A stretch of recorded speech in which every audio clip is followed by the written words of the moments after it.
Hey everybody, I'm Zach. And I'm Jesse. You're watching Tesla Time News. Episode 355. On Now You Know.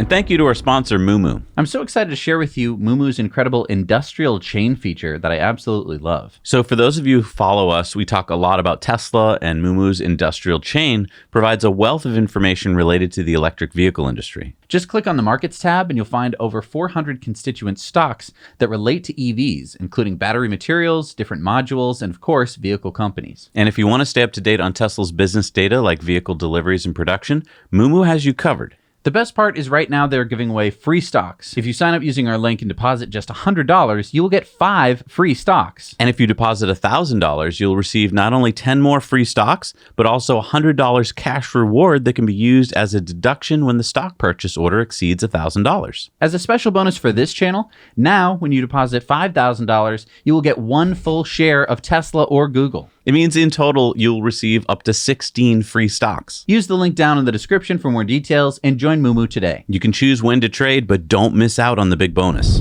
So we've been reporting on the Project Highland Model 3 refresh that could be coming very soon. Now, TeslaScope, the third-party Tesla app that tracks software updates, is reporting on Twitter that the refresh will have even more features. So let's see what they're saying. Tesla is incorporating dozens of technological advancements within Highland, including, for the first time, steer-by-wire yoke and steering wheels.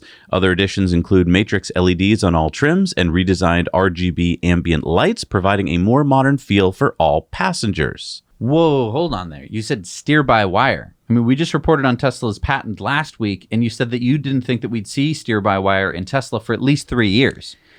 I was going to stand by my thinking on that, but then I had a revelation, and I think it's a big deal, and I think we should talk about it on Disruptive Investing this week, because it's going to take a bit. Okay. But what's this about matrix LEDs? Is this we're going to enter Neo's world here? What's going on? No, this is... No, it's not that. No. It's just kind of the latest headlight technology. So matrix LEDs means that you have multiple LEDs in the headlight and you can shut them off and turn them on. Oh, great. So I have to think about that as I'm driving? No, it's going to automatically do that. So you know, obviously, that if you're driving, you should shut off your high beams so you don't blind people. Mm-hmm. With matrix LEDs, it'll be able to shut off certain sections around you. So that way, let's say that you're following behind someone, it'll have high beams, no high beams, high beams. So that way it kind of shines around the car. So it is like the Matrix. No, not that. It wasn't in the Matrix. Or if you have like an oncoming car, it'll kind of shut off those headlights as the car is oncoming.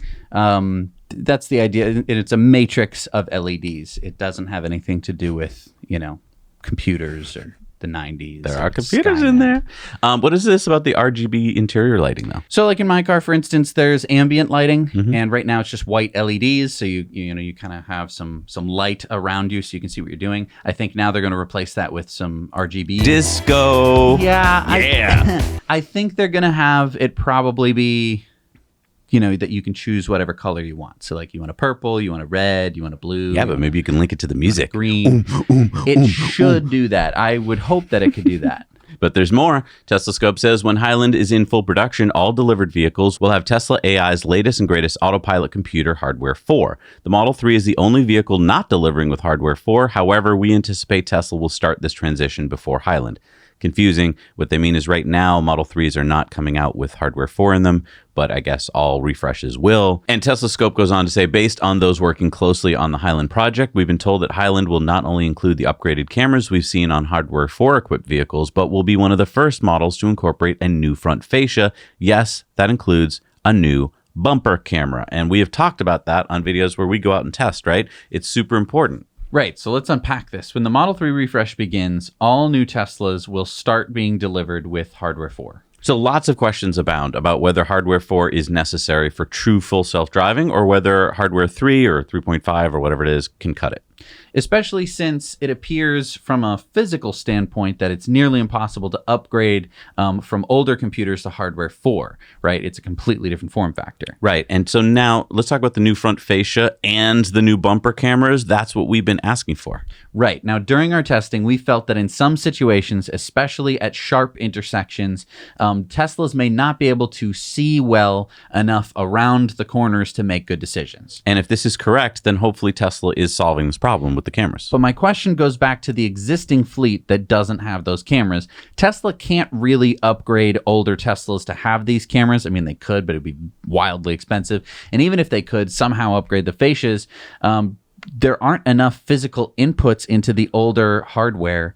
I mean, like hardware, 2 and 3, they don't have enough actual camera inputs to be able to do this. I'm really concerned about this. I think that Tesla has discovered, like we have discovered, that there are certain situations, not all, but like you said, tight intersections where the cars just can't see well enough and they have to creep way out.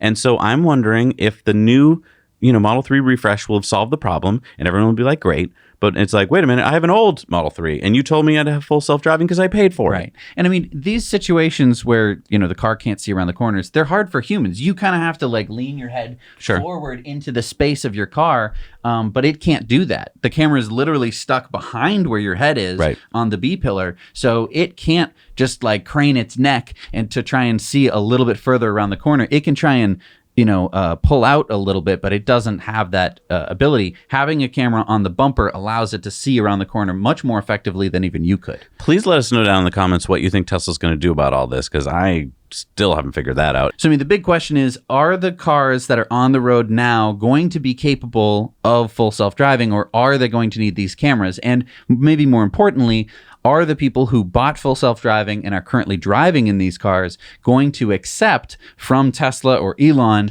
that, don't worry, hardware 4 cars might get to full self-driving first, but don't worry, your cars will get there eventually? No, that's a really big question. How is Tesla going to get out of this? Because I feel like they are kind of admitting by putting on these bumper cameras that there is a problem and people are going to get wise to this. And I think eventually there's going to be a video that's going to show the new Highland refresh doing a side-by-side drive with an older car. And I bet there's going to be a difference. And as soon as that day comes, older car drivers like you are going to go, hang on, I paid for full self-driving, Tesla. Now, would Tesla just offer me, hey, why don't you buy a new Tesla and we'll move up your full self-driving into that new car? That's the least they're going to have to offer. And I still think that's not going to be enough for most people. Let us know down below what you think. But Tesla Scope announced a few other changes. The new refresh will also include an upgraded speaker system. We've been told to expect minor improvements, borrowing conceptually from the newest Model S and X. Highland gains slight power efficiency boost by removing various sensors, instead utilizing GPS-based data. Early prototypes included a slimmer iteration of the Model Y HEPA filter, but is yet to be present in recent iterations, thus it may not be present in the release candidate. And lastly, expect seat changes that aim to improve ride comfort and in testing reduce vibrations experienced in prior generations. Other changes have been made to provide a more comfortable experience. So, hang on. I have so many questions. How do they know all this? This doesn't sound like software stuff. This sounds like someone knows someone at Tesla, and I'm less prone to believe that than, for instance, when Green the Only, the hacker, shows us stuff that's in the software, that means Tesla put that in the software and it may or may not be coming, but it's there. This implies to me that someone told them something, and we've heard a lot of these rumors in the past. So I don't know if that person knows what they're talking about, but I do have all these questions. If this stuff is true, when is it coming? Obviously, that's the big question. And I think we have a poll on that this week. Yep. Will this mean a higher price tag? Because if we're going to have steer-by-wire, and by the way, I'd like to go back to that. And I know we're not going to talk about steer-by-wire here. We're going to talk about it on Disruptive Investing. But does that mean a higher price tag? Because that's not cheap.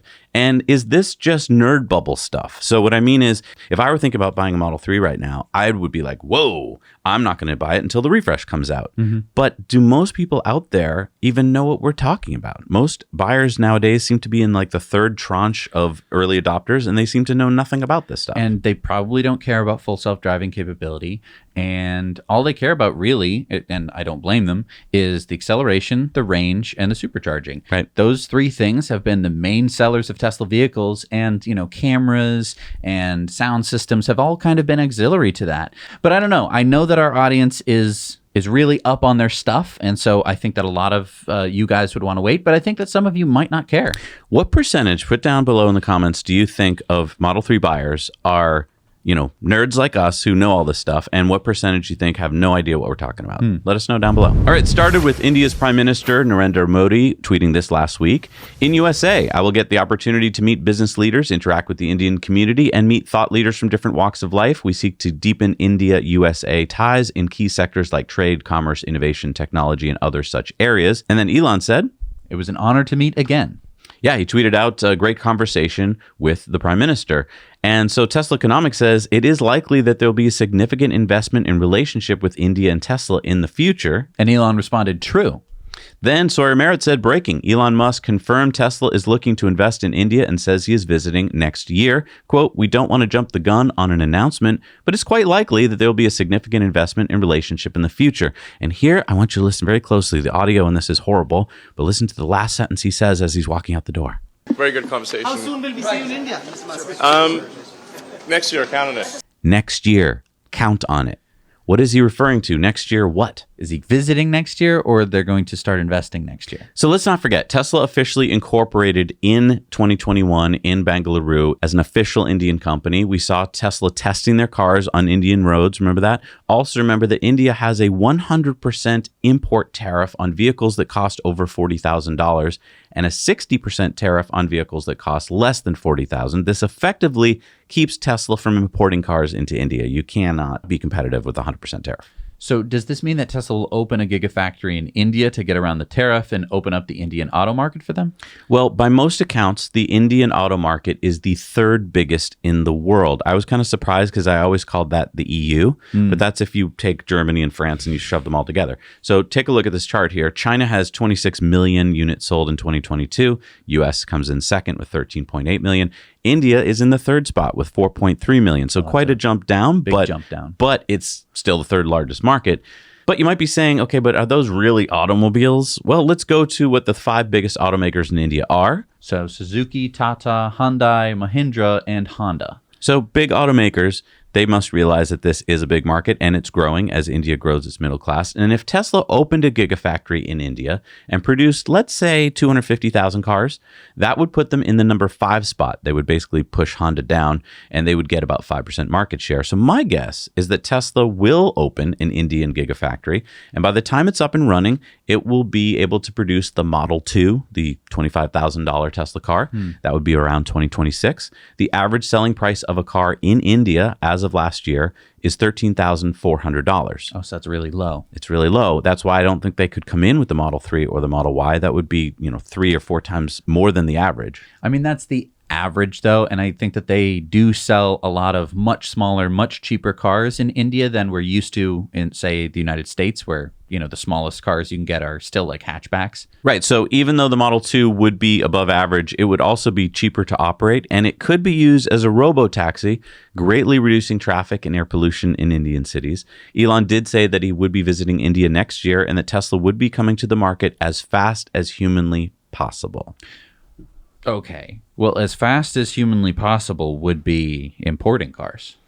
Yeah, but you just can't with that tariff. I mean, you can. It's just wildly expensive. I mean, what if Tesla did this, and it's to push politically? What if they open up a showroom? What if they start opening up some superchargers and they start importing, say, Model 3 performances with the lowish prices? Here's my guess. My guess is that the meeting with the prime minister went something like this. Hey, we'd like to come to your country, but show me that we're not going to be hit with all the red tape, because I think that's what Tesla's been finding right now. The Indian government is well known for, well, the word red tape came from Indian government. It's the red ribbon they wrap around all the paperwork, right? So I think he said, if you can show me that you can, get rid of all that, we'll come to market. And my guess is, he said, we're going to try and open a whole bunch of superchargers. Let's see how that goes first. Okay. So I think we should watch closely and see how quickly the supercharger network opens in India. And that might be a kind of precursor to what's going to happen. Let us know what you think. We researched today's story about Tesla potentially coming to India using our sponsor, Ground News. We're really happy to be working with Ground News and support their mission to inform the world by empowering readers to think freely about the issues of our times. With Ground News, you can see the whole side of every story. Like the story about Elon's meeting with Prime Minister Modi. You can see that there were over 45 sources covering this. And you can see where those sources lie on the political spectrum. And the app and the website aggregate all the local and international sources in one place, so you can compare headlines and read the full story without having to search multiple sites. Really cool that you can read local Indian newspapers about what just happened. What we love about Ground News is that they provide context into who owns each source and even how factual the reporting practices are. Ground News even goes out of their way to highlight stories that are being underreported by certain political affiliation on their blind spot feed. We've been following news about Tesla to get notifications on breaking stories that we might have otherwise missed. It's become one of our go-to resources on staying up to date and researching videos like these. Right now, you can subscribe for 30% off until July 5th for unlimited access to the Vantage subscription for as little as $5 a month. So check it out at ground.news/NYK. Just use our link before July 5th. Thank you to Ground News for sponsoring this episode. Well, we told you it wouldn't stop with Ford. And we were right. A week later, GM followed. Now, Rivian has announced that they have inked a deal with Tesla to allow their Rivian R1T and R1S vehicles to charge at the Tesla Supercharging network starting next year. Existing Rivian owners like ourselves will need an adapter, but Rivian says they will start incorporating the NACS plug into their vehicles starting in 2025. But I mean, Rivian has their own high-speed charging network, the RAN, or Rivian Adventure Network. Well, I mean, Rivian first announced their plans to build the RAN in 2019, so they've had years to build them. I mean, how many high-speed locations do they have? 15. 15,000! Wow! No, Good for you, Rivian. No. What? 15. 1-5. Rivian only has high-speed charging locations in 15 spots. That's why Rivian needed this deal. That's why we needed this deal. You were going to take our Rivian R1T camping up to New Hampshire last week, right? Then you checked out a better route planner, and what happened? I saw, fast charger, and then level 2 charger for 3 hours to get to the campsite. So did you take the Rivian? No. Okay, what car did you take? I took my Model 3 and I slept in the back with my dream case. All because there was, a supercharger 20 minutes away? Literally 20 minutes away. And so, I had zero range anxiety. I got to my campsite with over 180 miles of range. I even turned on the AC in the middle of the night. All of that stuff. Why? It wasn't because, the Model 3 is perfect for camping. It's okay. It's because of the Supercharger network. And we're going to talk about that more on the Investor Club bonus story this week because I've had another revelation about it, and I wanted to share that with our patrons. All right. Now, we reported last week about how Rivian acquired Eternio, the parent company of A Better Route Planner. Last Thursday, Rivian confirmed the purchase in a press release, and on Friday, our Rivian R1T had an update. And now, A Better Route Planner appears to be running in the navigation module, so I tried it out. And so far, as Rivian says, it's just the first phase of A Better Route Planner features, so pretty basic. But I do like that you can now plan the trip on your phone using the Rivian app and then send it to your truck. And you can now choose the Tesla network as one of your preferred networks. Now, obviously, at the moment, you can't charge at 99.9% of Tesla superchargers, even though, as we reported this week, Rivian will be able to do that starting next year. So maybe for now, we're just talking about Tesla destination chargers. That's my guess. I don't know. Rivian still has some work to do to get all of the A Better Route Planner's cool features into the Rivian. And in my opinion, they threw this together quickly because I'm guessing the news came out before they were ready. Remember last week, it wasn't an official press release. And to me, this shows Rivian's disadvantage. They are way slower on the draw than Tesla. It's baked into their culture, in my opinion. I agree. I think that they had plenty of time to be integrating this, and the news was going to leak at some point. Somebody was going to figure out that Eternio was bought by Rivian. And then we're all kind of like, okay, do the thing. And it's like, well, you can do it on your app. And it's like, that's not even a quarter of the features of A Better Route Planner. Yeah, I mean, you can choose which network, but it's so misleading because if you choose the Rivian network and then you go to look for your drive, you won't find anything. Well, how many Rivian owners are like, I love my Rivian. I'm just going to choose Rivian network. That's the only one I can't get there. So Cars.com released their 2023 American-Made Index, and for the third year in a row, Tesla is at the top of the list. The Model Y holds the top spot for the second year in a row, and for the first time ever, Tesla sweeps the index, with all 4 current Tesla models taking the top 4 spots of the most American-made cars. So Cars.com looked at 388 car models in total, and only 100 of them made it onto the index when judged by assembly location, parts content, engine origin, there's no engine, transmission origin, and U.S. manufacturing workforce. So 4 EVs top the most American-made list. America! That's so cool to see, and we have to get the word out because, again, we are in a bubble, unfortunately. Most of the rest of the country still has no idea about Teslas and EVs. Well, maybe Tesla can use this American-made factoid in one of their upcoming commercials now that Elon is favorable to advertising. Hey, Americans! You want to buy an American-made car? Of course you do! You're a red-blooded American, aren't you? You gotta buy a Tesla! They're the most American-made cars! America! You know what? Elon should wear a Tesla shirt when he is in the death match with Zuckerberg. An American Tesla shirt. Yes. The most American made. VW's ID4 is in the number 6 position. It's the only other EV on the list until you get down to the Ford F-150 Lightning at number 38.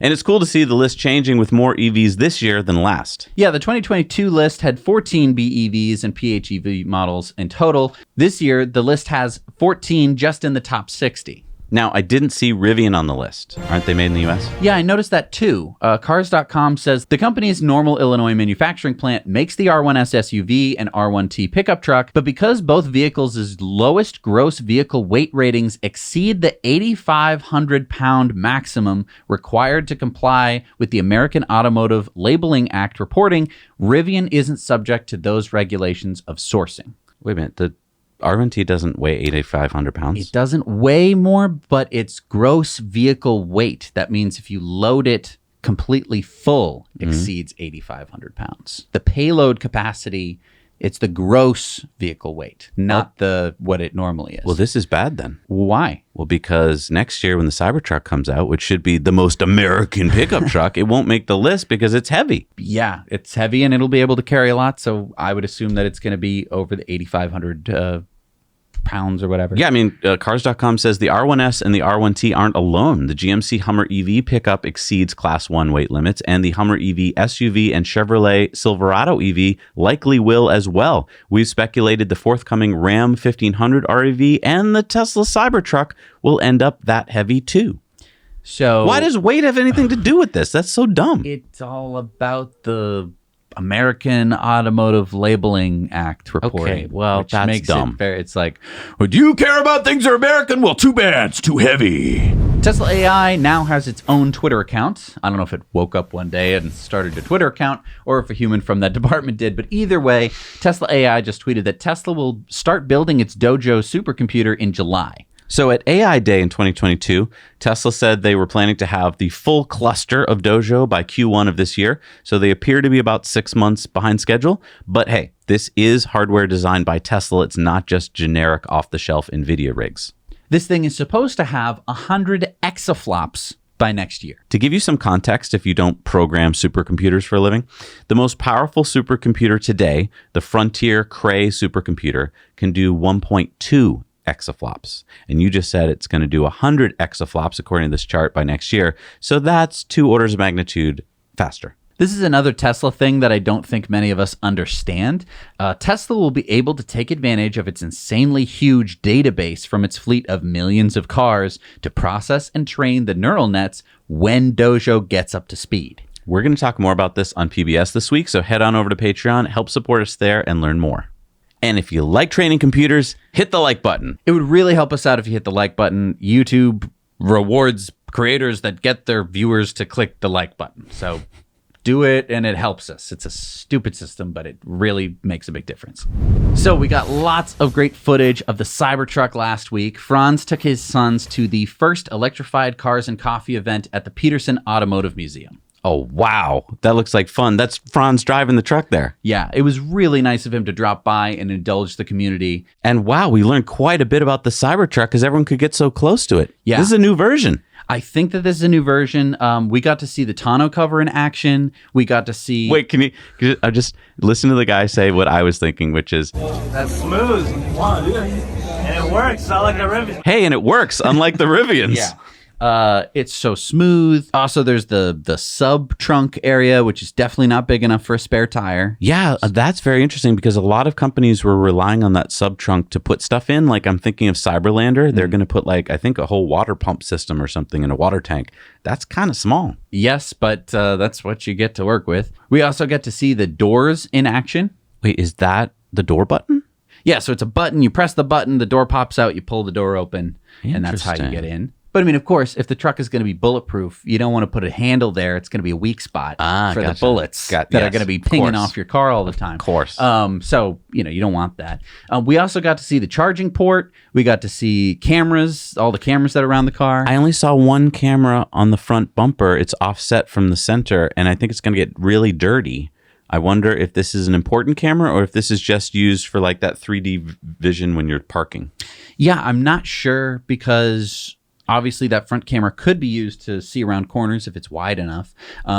But it might just be for kind of that top-down view when you're parking this huge truck. We also got to see the rear wheel steering. Yeah, and that's really going to come in handy.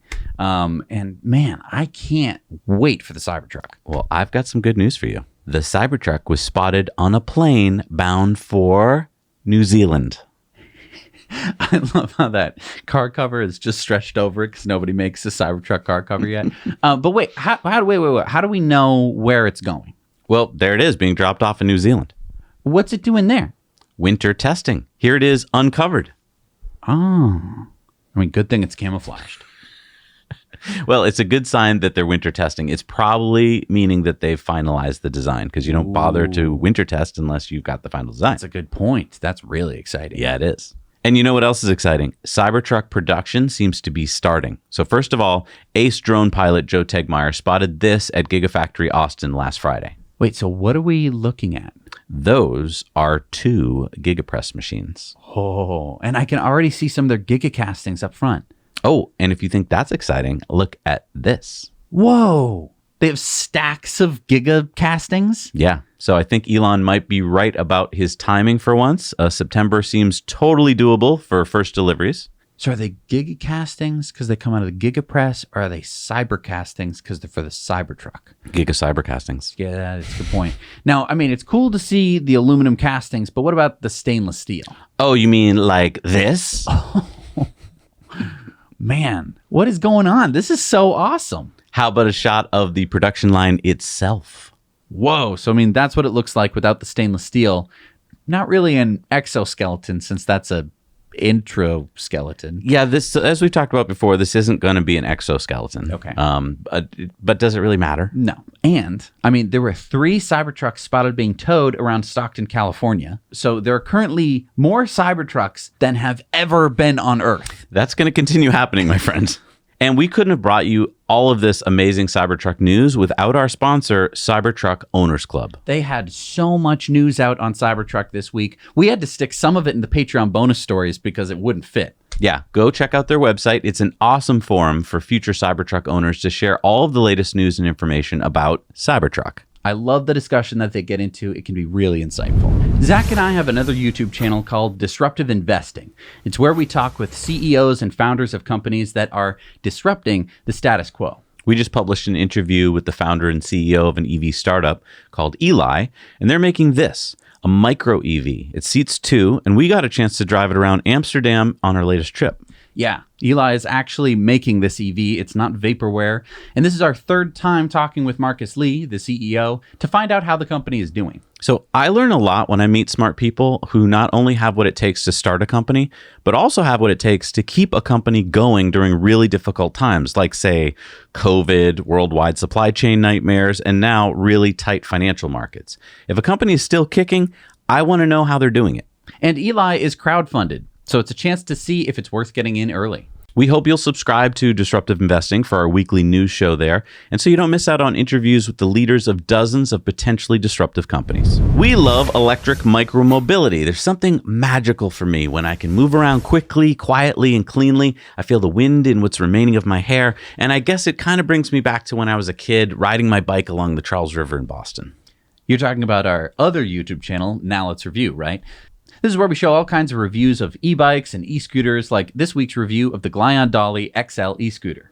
But our job is about being honest, and you deserve nothing less. Our goal for Now Let's Review is to make sure that you end up riding the product that fits you best and that you're going to enjoy riding for years to come. And so we pride ourselves on calling it like we see it. Right. That's why we bought our Rivian R1T and our Ford F-150 Lightning, so we wouldn't be beholden to any manufacturer. And that's what we do with everything that we review. Many manufacturers want us to sign contracts that give them first look at our reviews, and you know what? We never sign them. So if you want honest reviews of everything from EV chargers to electric motorcycles, go check out our Now Let's Review channel today. So take this next story with a grain of salt. We want to keep you informed, but we don't really have confirmation of this yet. Yeah, so according to Business Insider, not my favorite publication, where they cite a German business filing that says the shareholders of Wiferion intend to sell their shares in the company to Tesla International BV by means of a purchase agreement. So what is Wiferion? Is this a wife company? No, I don't know. Wiferion is a German wireless inductive charging company founded in 2016. Wiferion has reportedly raised $16 million to date and has deployed over 8,000 chargers so far. Neither Wiferion nor Tesla has commented on the deal as of the recording of our show. Okay, so this could make sense, right? We saw this photo displayed during Investor Day back in March when Rebecca Tanucci, Tesla's head of global charging infrastructure, displayed this slide. Yeah, if you look closely at the Tesla in the garage, it appears to be charging wirelessly. So Tesla could be buying Wiferion for some tech that they might have, or some talent, or both. And don't forget, Rebecca Tanucci was the CEO of EV Trans, a wireless charging startup in Richmond, Virginia, before Tesla hired her in 2018, so she knows a lot about wireless charging tech. We'll keep you in the loop as we learn more. But let us know what you think. Is Tesla buying a wireless charging company? And why? So Tesla got one back in 2010. Now, 13 years later, Ford is getting one. One what? What are you talking about? Remember when Tesla got that $465 million Department of Energy loan back in January of 2010? The one that Tesla used to develop the Model S and then paid back in full in 2013, 9 years ahead of schedule? Yep. Well, the DOE's Loan Programs Office, or LPO, has just announced that Ford will be getting a $9.2 billion with a B dollar loan, the largest loan the U.S. government has given out since it bailed out Big Auto back in 2009. So what's the loan for? It's to help Ford build 3 battery factories in collaboration with SK Innovation, the South Korean company. One will be in West Tennessee next to Ford's assembly plant, and the other 2 are being built at Ford's new Blue Oval SK battery park in central Kentucky. Ford says the 3 factories should produce 129 gigawatt hours of battery cells annually once they're up and running at full capacity. Okay, so this sounds like a ginormous amount of money. So is Tesla offered $9 billion loans to help them build out battery plants? Oh, Jesse. Dear naive Jesse. First of all, Tesla doesn't need the money because Tesla has $22.4 billion in cash as of March of this year. Secondly, look at this infographic from Bloomberg. It'll help you see the scale of these LPO loans during Obama's, Trump's, and now Biden's presidencies. The LPO was created in 2005 to advance clean energy projects, and they have given out almost $33 billion in the last 14 years. So see that little green circle down there on the left? That was Tesla's $465 million loan that we just talked about. It's green because it was paid back from full. Now look at the lower right. That big yellow circle is Ford's new $9.2 billion loan, the biggest of its kind. It's about a third of the total loans in the past 14 years. You don't get a loan like that unless you're politically connected. So is Ford going to pay this back? In my opinion, no. Ford will be out of business long before they could even think of paying back this loan. I hope I'm wrong, but I think the U.S. taxpayers just gave South Korean SK Innovation a really nice Christmas present. But I mean, Jim Farley thinks that they can turn things around and get to 8% EBIT margins by 2026 for Ford's Model E division. You mean the division that last quarter had a minus 102% margin and had $3 billion in losses? Look, let us know what you think. I think that this was a bailout. I think this was a vote for Biden union money. And I think that it's going to fail miserably because I think what you ended up doing was giving that money to SK Innovation to build 3 battery factories, Ford will go out of business or merge or whatever, and SK will be like, we got 3 American battery factories for free. Thanks, U.S. taxpayers. Love it or hate it, do you know what the IRA, the Inflation Reduction Act, just did? It forced China's Ministry of Finance to extend their EV tax incentives, which were going to expire at the end of this year. However, now they're going to extend through 2027. So consumers in China will now be able to take advantage of EV tax breaks amounting to over $4,000 per vehicle to start. The amount of the incentive will decrease over the next 4 years. So in 2024 and 2025, the purchase tax exemption will be capped at 30,000 yuan or $4,179 per vehicle. In 2026 and 27, the purchase tax exemption will be capped at 15,000 yuan or $2,000 per vehicle. To give you some idea how big this incentive program has already been, from 2014 when they started until the end of last year, the cumulative amount for Chinese consumers totaled $27.9 billion. And according to China's Vice Minister of Finance, Zhu Hongkai, the 2023 EV incentive alone would be worth $16 billion. Analysts expect that the extended EV tax incentive in China will help boost sales 15% this year and by as much as 30% in 2024. Yeah, China had no other choice, really. I mean, the U.S. is giving out all this basically free cash to buy EVs, and they kind of had to match it, even though they wanted to call it off. And so it's not that like Chinese consumers would be like, oh, well, I'll go to America. To the United States. No, it's that the car manufacturers are going to go like, where are we going to put all of our battery investment? Exactly. Are we going to go to the U.S. where we're going to get this huge incentives, lots of different incentives? Right. Or are we going to go to China? And so China had to be like, okay, we'll give you some incentives. Please stay here. Exactly. And hey, while we're adding automakers to the list of the NACS charging standard, let's add some U.S. states as well, shall we? How about Texas and Washington State? According to Reuters, both states last week announced that they want to require the Tesla plug be a part of state and federally funded EV charging sites in the future. At the moment, the federal government requires that at least 4 CCS chargers must be installed at each taxpayer-funded charging site.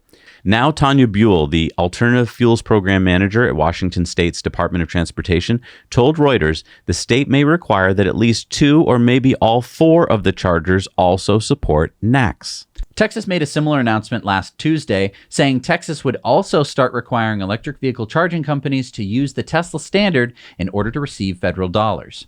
Texas's Department of Transportation told Reuters the decision by Ford, GM, and now Rivian to adopt NACS changed requirements for Phase 1 of Texas's rollout of a federally funded electrification program. You can see how important it was that Ford and GM and now Rivian have decided to do this. And what's dumb here is that we all here watching the channel knew how important NACS and the Supercharger network was, but until the big boys joined in, everyone was like, well, I don't think it's that important. And it shows how quickly stuff can change here. And how obvious this was for so many years, where we were all in the Tesla world going like, yeah, the Supercharger network should be the standard. And everyone was like, oh, no, you can't do that. You can't. That's not allowed. And the states will never go along with it, and the federal government, you can't get them to change. The CCS, that's a standard. That's a standard. It's not a good one, but it's a standard, guys. It reminds me of high school, when you'd be into something for weeks or months or years and no one, they made fun of you. Look at us with sneakers. And then one day the cool kid wore the Nikes, yes, and it was like everyone wore them the next day. And you were like, what? Chinese manufacturer BYD has delivered its first batch of 100 EVs to Mexico. Nice. Now, which EV is that? Yuan. Yuan? Man, they really pandering to the Mexican market, huh? No, not Yuan. Yuan. You ever hear the story of how Chevy failed to sell a car in Mexico? It was the Chevy Nova, which in Spanish, Nova, no go. Oh, Nova. Anyway, tell me more about Yuan. Okay, it's the BYD Yuan Plus. It costs 799,000 pesos or $46,500. Goes 0 to 60 in 7.3 seconds. Has a 60 kilowatt hour battery, a range of 298 miles. That's NEDC, so think more like 250, and 80 kilowatt charging speed. Not great. So it's more Leaf than Model Y. Although I'm not so sure Nissan is selling Leafs in Mexico, but used 2021 Leafs sell for nearly the same price. Okay, but a Model Y costs like $47,000. So, how could the Yuan possibly compete? Well, actually, a Model Y in Mexico costs 954,900 pesos. That's $55,600. And wait, that's a rear-wheel drive unit. So a rear-wheel drive in Mexico costs more than the dual motor in Estados Unidos? Yes. C. So that puts the Yuan Plus at a $9,100 price advantage. So does the Yuan compete in Mexico? I think BYD saw a place that they could compete, and so they moved into that place because they're like, okay, the Yuan's really not going to compete in the US, but it will compete here in Mexico. And do you think that they're going to change the Y to a J? I just think it's great marketing. Everyone named Juan in Mexico is probably going to want. I got a car named after me. Hey, if you'd like to share any of the stories that you see on this channel, but you don't want to share the entire episode because then you'd have to tell them like, no, wait until the 36th minute. Go to our Now You Know Clips channel. There we chop them into little bite-sized clips, make them easy to share. All right, it's time for Into the Future. Sponsored by our friends at Henson Shaving. Now, we've talked a lot about the Henson shaver. It's super precise. It's just the most amazing thing. I think that a lot of people get a little intimidated when they start to hear about it. They think that they need to be like a fighter pilot in order to shave. You don't. That's what held me off. You don't. It's very simple. You're just shaving. It's just that the razor itself is miles ahead of the competition. So in other words, if you can do it. If I can do it, you can do it. You shouldn't be afraid of shaving with this thing. It's honestly, it's my favorite thing that I've ever used. Yeah, I mean, you're addicted to it. So use our code Now You Know. You'll get 100 free blades when you check out at hensonshaving.com. Escape into the past. I'm sorry this week to have to redo the intro for this segment, and I think I want to call it Into the Past, not Into the Future. Why? This is Into the Future. Okay, well, so starting on July 1st, if you live in the state of Iowa and you drive an electric car, you will have to start paying a second tax. But there's already a $130 a year registration fee for EVs in Iowa. Yeah, but starting next week, when you pull into an EV charging station, Iowans will have to pay an additional 2.6 cents per kilowatt hour tax when charging.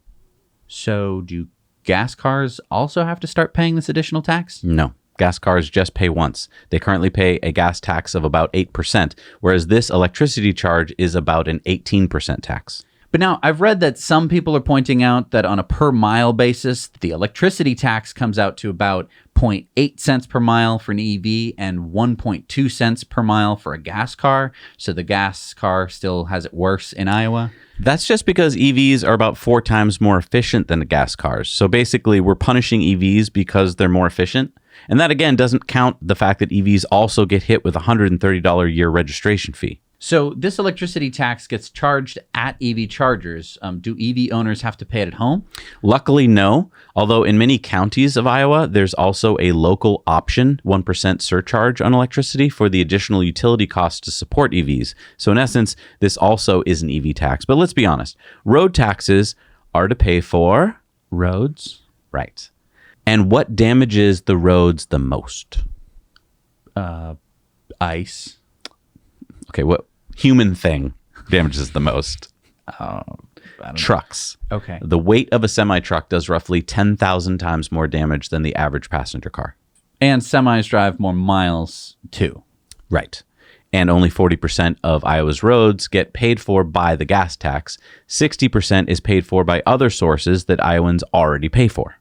So by placing this unfair burden on EV drivers who are driving the cleanest cars, you are essentially showing your hand, politicians in Iowa. You are trying to slow down EV adoption because your fossil fuel handlers are getting worried.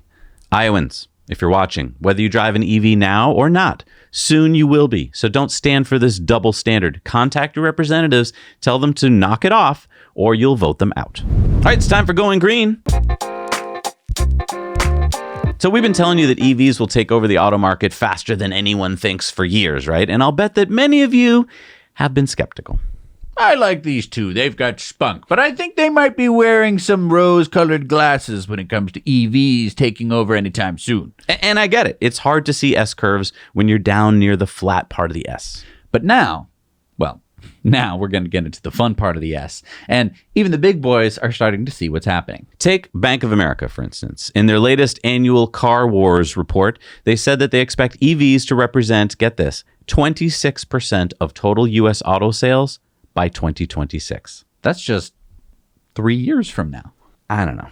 What do you mean you don't know? We've been telling everyone for years that this is going to happen, and now it's happening, and now you say that you don't know? No. I think that Bank of America is right about the EV market share part.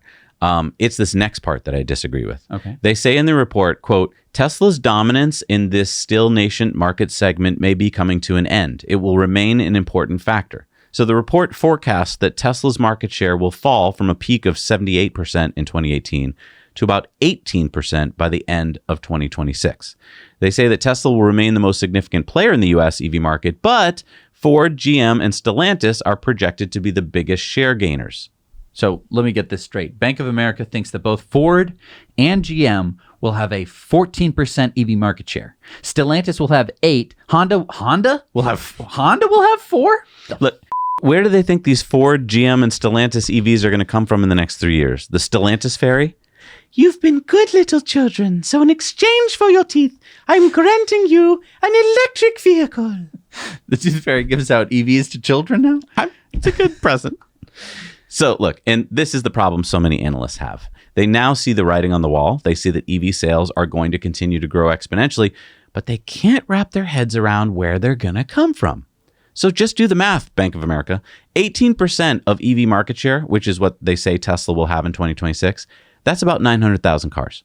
Tesla is already almost at that run rate now in the US. So you're telling me, Bank of America, that Tesla is going to stay flat while in the next 3 years, GM, Ford, and Stellantis are going to somehow build 1.8 million EVs. Even though last year, GM sold, how many was it? It was 39,000. Right. Which is not anywhere close. Not even close, bud. Even a little bit. But wait, Ford, how many did they sell last year? Ford, they sold 61,000, and Stellantis sold 6,000. So just add that all up. Was that up? That's 106,575. How many did Tesla sell last year in the US? Tesla sold 590,000 cars in the US last year. Okay, so you're telling me, Bank of America, that GM, Ford, and Stellantis are going to somehow be able to make and sell 1.7 million more EVs than they just made in the next 3 years. Tesla has 2 gigafactories here in the US pumping out Teslas, and a third one that'll be online in Mexico by 2026. And to your point, Bank of America said in the report last year that Tesla's market share would drop to 11% by 2025. Yeah, do you see what they're doing? Every year they're just changing the numbers, try and make the numbers work. Look, sorry, I meant for this to be positive, like a going green. Instead, I let moronic analysts get the best of me. But sorry. I mean, hey, if GM, Ford, and Stellantis are going to make 1.7 more million EVs on top of what Tesla's going to make, on top of what Tesla's going to do, it'll be more than 26%. 26% is going to look like nothing. Exactly. So good luck. Good luck. All right, it's time for Sunspots. So when all you seem to be getting lately is bad news on your news feed, it's nice to have some good news, right? Let's go to the Sinu River Basin in Cordoba, Colombia, where California-based Noria Energy have helped develop this 1.5 megawatt floating solar project called Aquasol, the largest of its kind in South America. So this 2,800 solar panel system is built at the 340 megawatt Ura hydropower plant. This new solar farm will generate 2,400 megawatt hours of power in its first year. So given that the average Colombian household uses about 1,400 kilowatt hours of electricity per year, that's enough to power about 1,800 households annually in Colombia. And I just want to point out how little space this takes up. So look at this reservoir.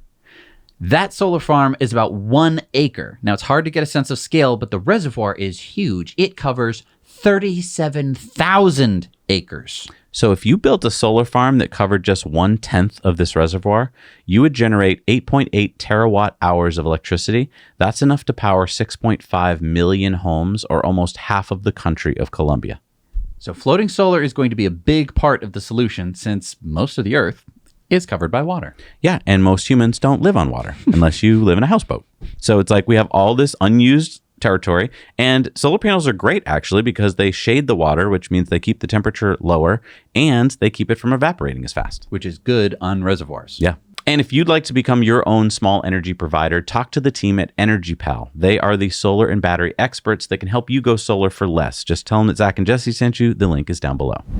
All right, it's time for video contributor stories. We need your stories. Send them in to us at hello@nowyouknowchannel.com. Make them 2 minutes or less. Shoot them in the landscape with good audio, no music. And let's see what we got this week. Ray sent us in this story about an electric autonomous lawnmower that he found in Bedok Town Park, which is in the east of Singapore. Hi, Zach and Jesse. This is Ray from Singapore. I'm cycling on the Labor Day afternoon in the Bedok Town Park. Look at what I found.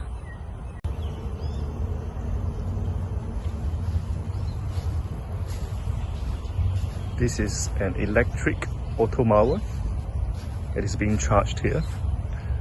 I believe it is taking care of this piece of land. I estimated the size is about 3,000 square meters. I wonder how much diesel and manpower it could save and how widely it is used in Singapore. But I definitely like this idea. Kudos to the team behind this project. Thank you. Bye-bye.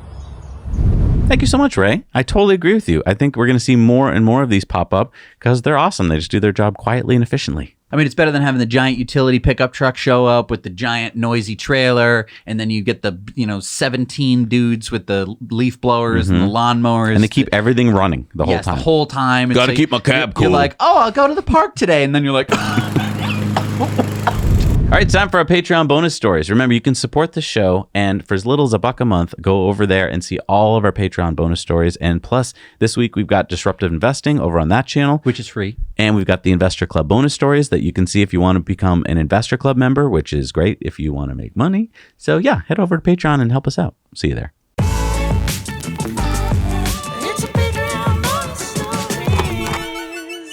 All right, we're back from the Patreon bonus stories. It's time for a poll this week. What was it? When will Highland Model 3s be shipped to customers? I love this because our patrons are usually right. What did they say? Look at this beautiful bell curve. Oh, so it's close between September and by the end of the year. So we're thinking maybe October, huh? Okay. Huh? October in Austin. Sounds good. Okay, so maybe right after we pick up our Cybertruck. Yeah, just in time for Halloween. Nice. A lot of people are going to be spooky. All right, it's time for Elon's tweets of the week. And Peter Diamanta said, a good way to understand exponentials. 1 million seconds was 11 days ago. 1 billion seconds was 1992. 1 trillion seconds ago was 31,000 BC. Elon said, as measured by the first writing, civilization has existed for only 1/millionth of the Earth's existence. So just to put it all in perspective for you.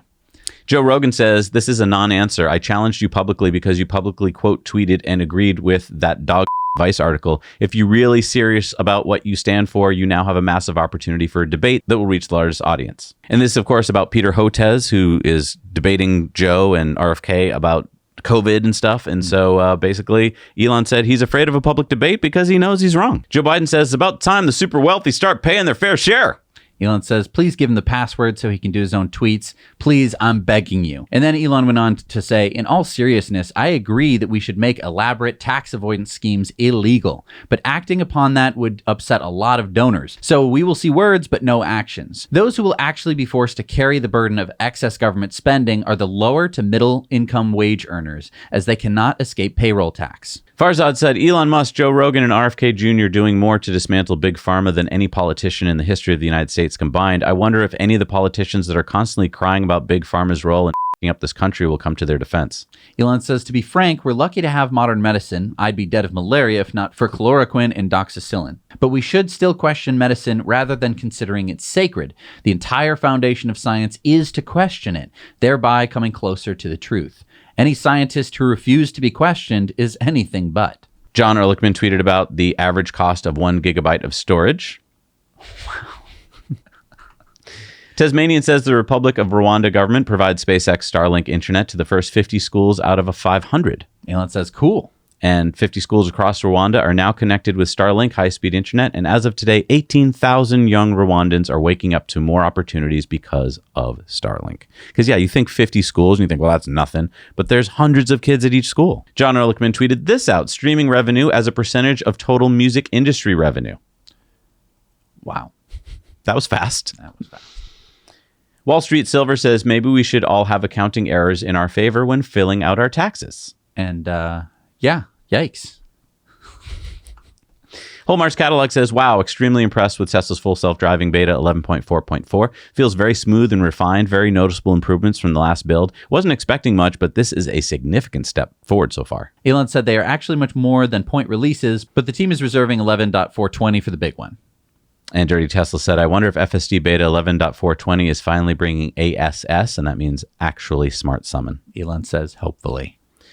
Tesla owner Silicon Valley says, FSD beta 11.4.4 is crazy good. Can't believe the rate of improvement. Elon said, yep. The next few versions of FSD will be like watching the future unfold before our eyes. Elon said, it will feel like magic.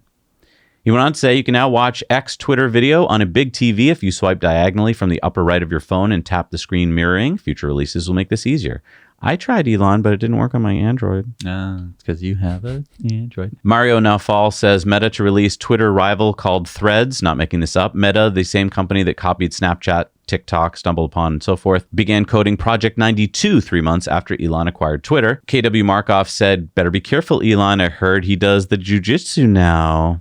And Elon says, I'm up for a cage match if he is. And this is going to lead to more tweets, by the way. Elon says, I'm sure Earth can't wait to be exclusively under Zuck's thumb with no other options. At least it will be sane. Was worried there for a moment. James Lyons Wheeler says, wow, YouTube is in deep trouble. You cannot censor a political candidate. Wow. And this is because RFK has basically been taken off of YouTube. Elon says, illustrates why YouTube needs competition. Tim Poole says, YouTube is once again actively interfering in U.S. elections. And Elon said, people have no idea how much they censor, usually in subtle ways. Mike Solana says there's no such thing as internet service several miles underneath the ocean. Snopes is a viciously partisan and fake as any conspiracy subreddit I've ever encountered. And that's because Snopes was saying this week that somehow Starlink had something to do with that sub disappearing. And Elon said, Snopes is a con. Jason Calacanis says, I'm not anti-pharma, but I am pro-transparency. How much money do the New York Times, CNN, NPR, Public Radio, Fox News each make from pharma advertising? What percentage of their overall revenue is it? Has it ever resulted in editorial pressure? Americans deserve to know. Elon tweeted they claim to have a wall between news and advertising, but reporters know full well who butters their bread. For example, there were nonstop bogus articles about electric cars on fire, even though they're 500 to 1,000% less likely to burn than combustion engine cars. As soon as the big car companies started advertising electric vehicles, those articles mysteriously disappeared. He went on to say, this is not to say that reporters in most Western countries are simply coin-operated. They will defend their independence to the death, as acknowledging it at all would diminish their credibility, but it is also false/foolish to suggest that there is no influence. Rand Paul says, the good news is that Ukraine caught their highest judge hiding some of his more than $2 million in bribes in pickle jars. The bad news is that Ukraine, consistently ranked as one of the most corrupt nations on the planet, still has high-ranking officials robbing it blind. Elon said, some accounting of how American taxpayer money is being spent sure sounds like a reasonable request. Tesla owner Silicon Valley said exponential improvement coming to FSD beta once DOJO is up and running. And again, that is the 100 exaflops that they're hoping to reach by 2024. And Elon said, I should clarify that DOJO version 1 is highly optimized for vast amounts of video training versus general purpose AI. DOJO v2 will address these limitations.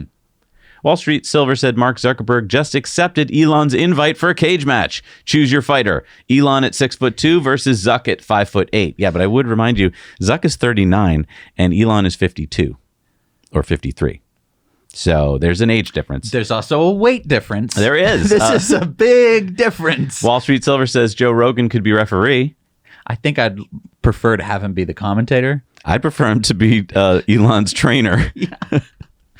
Unusual Whale says, breaking, Mark Zuckerberg of Meta says he is ready to fight Elon Musk of Tesla in a cage match per The Verge. Elon said this would be hilarious. Then a whole bunch of cool tweets from Tesla AI, which we cover on Patreon bonus this week. You have to see the video to understand it. And Elon said, this is pretty cool. We can generate surround car video and command the car from text prompts. Now Teslafy says, so does DOJO come online next month? Elon said it has been online and running useful tasks for a few months. Double Cap Crimpen says, when pothole detection avoidance? Elon says, yes, that is coming. We prioritize safety before convenience. Elon said, I almost never work out except for picking up my kids and throwing them in the air. May Musk, Elon's mom, says, actually, I canceled the fight. I haven't told them yet, but I will continue to say the fight is canceled just in case. And Elon laughed at that. Tesla owner Silicon Valley says Tesla is an AI company, one of the biggest hidden secrets. Elon says Tesla AI, both software and hardware, is far more advanced than even most experts realize. And I think it's really smart, actually, of Tesla just naming the things that they do. Because before it was like, we have the Supercharger network, but we're not going to tell you about it, even though they tried. But as soon as they call it NACS, it gets adopted. Now they have Tesla AI as a thing, so that way people can be like, oh, it's a thing. I didn't know about it before, but now that they called it a name, I can see it. Holmars Cadillac says these are the most powerful supercomputers in the world. The biggest is 1.2 exaflops. Tesla is aiming for 100 exaflops of training compute by the end of 2024. Elon said, and much more than that in cumulative inference compute in vehicle. Elon went on to say, actually, Smart Auto Wiper software release in about 3 weeks. That's what everyone's waiting for. Our patented Actually Smart Summon is probably a month or two after that. Wow, these are two big things, actually. Alex Heath says, I've confirmed that Mark Zuckerberg is serious about fighting Elon Musk and is now waiting on the details if Musk decides to follow through. The story speaks for itself. A Meta spokesperson says regarding Zuck's Instagram post saying, send me location. Elon says, Vegas Octagon. He went on to say, I have this great move that I call the walrus, where I just lie on top of my opponent and do nothing. He went on to say, the most entertaining outcome is the most likely. Peter Diamandis says, Mo Govt predicts AI will be 1 billion times more intelligent than humans by 2045. Would you agree? Elon said, digital compute will vastly exceed biological, but I still think there's merit to us as a fallback if the computers fail. Elon retweeted Starlink's post after ICE severed a fiber optic cable in the Arctic Ocean, cutting internet and cell service across northern Alaska. The Starlink team has been coordinating with the state of Alaska, various local governments, and native communities to help provide connectivity where it's needed most. And Tesla Synopsis says Dana White said he talked to both Elon and Mark Zuckerberg, and they both are dead serious about this fight. If it happens, it will break all MMA records. And Dana did say it would be the biggest fight ever. And I agree. Good for Dana White, man. That's awesome. Then Desmond Oliver says, if this happens, I made a compare chart. It's going to be a close fight. What I don't think they have on the chart is the age. There's a big age difference. I don't know if it makes a difference. But Elon said accurate. It's a big weight difference, I think, is the big one. I love owns a home. And then this tweet about Elon having trained in judo. He said, true, although very dated now, I've trained in judo, kyokushin, full contact, and no rule street fighting. So which are they going to use, do you think? It's Brazilian jiu-jitsu. There's no, from what I know of fighting, that's it. It's going to be jiu-jitsu, and Zuck knows jiu-jitsu. So hopefully the walrus works out for Elon. Tesla Synopsis says, Elon is the captain of money allocation. I strongly believe he is the first trillionaire on Earth. That's if he survives the fight. Elon said, money allocation is the easiest part of my job, essentially trivial. If money could solve problems, the government would be accomplishing wonders. Dan Carlin says, trying to get up to speed on what's gone on in Russia while I was sleeping. Crazy the speed at which events can move when they ramp up, isn't it? And there's a lot of news on Twitter about the whole coup. Shibatoshi Nakamoto said this Russian military coup plot is worse than the ending of the Game of Thrones. Elon says, I suspect there will be a few more episodes to go. How can you tell if you're an NPC or a main character? Elon says, the complexity of your dialogue tree. And Elon said this just kind of by himself this week. Important to note that what happens on Earth's surface, e.g. farming, has no meaningful impact on climate change. Overwhelmingly, the risk of climate change is due to moving billions of tons of carbon from deep underground into the atmosphere. Over time, if we keep doing this, the chemical makeup of our atmosphere will change enough to induce meaningful climate change. E.g., why we need to do solar and cars. EVs. And then he said, here we go again. I wake up. There's another psyop. All right, it's time for Community Mail Time. Remember, share your stories, your videos, and your photos with us at hello@nowyouknowchannel.com. What do we got? Marco spotted this Neo battery swap station near the Tesla Supercharger in Emsburn, Germany. Dell sent us this picture of a Faraday Future driving in the San Fernando Valley in California. Wow, they made one. This is the first one we've seen in the real world. It might be just under a Nissan Leaf underneath. Andrea spotted this Audi e-tron GT at Art Basel in Switzerland. Dave sent us these pictures of him using his 2019 Model 3 to transport these 8-foot-long 2x10 boards that he used to build a deck. Nice. It's a utility vehicle. Christopher spotted this VinFast VF8 driving on the 405 in Los Angeles. Sam spotted this Xpeng P7 and G9 charging at a station in Denmark. Wally sent us this picture of a wrapped Model Y in Vancouver, British Columbia. That's cool. Larry spotted this Ford F-150 Lightning in Ontario being used by CAA, which is Canada's version of AAA. Martin sent us a picture of this Volvo FM electric semi-truck they saw in Sweden. And Roger sent us this picture of 3 Tesla Model 3s and a Ford Mach-E parked outside an AT&T store in Florida. Thank you so much for sending us community mail time. I love those. All right, it's time for Supercharger reviews. Let's see what we got out there in the world. What's up, Zach and Jesse? Boff again. We are on our way from California to Florida. Our first stop of day 4 at the Supercharger in Ozana, Texas. This is a 6-stall Supercharger. It does 150 kilowatts. We're doing 75 right now. We're not sharing with anyone. It's just kind of going slow. As you can see, there's obviously not a whole lot here going on except for this La Quinta Inn that it's attached to. It's also not tower friendly, so unless the Supercharger is pretty much completely empty, it's going to be tough to pull in, and even then you're going to have to block at least 2 stalls to do so without unhooking your trailer or whatever it is you're hauling. There's actually plenty of space to maneuver here. Even if all the parking spots were to be filled, you could actually maneuver here pretty good because of this area, which is where we put our trailer. So for that reason, if you're a Tesla that's towing or a Tesla that's not towing, I'd give this a 5 out of 10. Now you know. Hi, Zach and Jesse. This is Scott at the Tucson, Arizona Supercharger installation at exit 273 on Interstate 10 on South Rita Road. There are 10 version 3 Superchargers conveniently located in the parking lot of a Pilot gas station, trash can right next to the Superchargers. There are 10 version 2 Superchargers. Swing around here. You can walk over and grab a windshield washer squeegee from the gas station, gas pumps. There's a Burger King, Pilot convenience store, Subway, open 24 hours a day, at least the convenience store. I'm gonna rate this one 6 out of 10 on the new Jesse scale. Now you know. Hey, Zach and Jesse. Rick and Billy here, charging my Model 3 at the brand new 16-stall, 250 kilowatt Tesla Supercharger in Robertsdale, Alabama. This is in the Buc-ee's parking lot on I-10. It's at mile marker 49.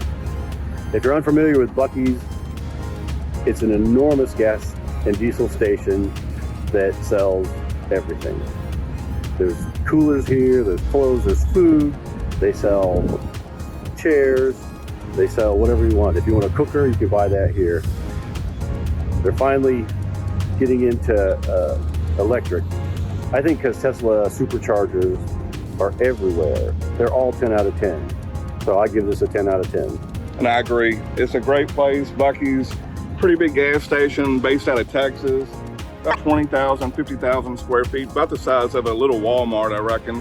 But it's about 30 minutes north of the beach, major tourist area, so a big plus being here. I'd probably give it a 12 out of 10. There you go. So now you know. Art Chalik here in Wallace, North Carolina at the 8-stall, 250 watt kilowatt Supercharger. It is, the sign says here, powered by the Mad Dog or Mad Boar restaurant, which is right across the way there. Probably a nice place to eat, but it's not open because it's 8:30 in the morning. Across the road over there, there is a store where you probably get some snacks, but there are clean restrooms back here in the inn.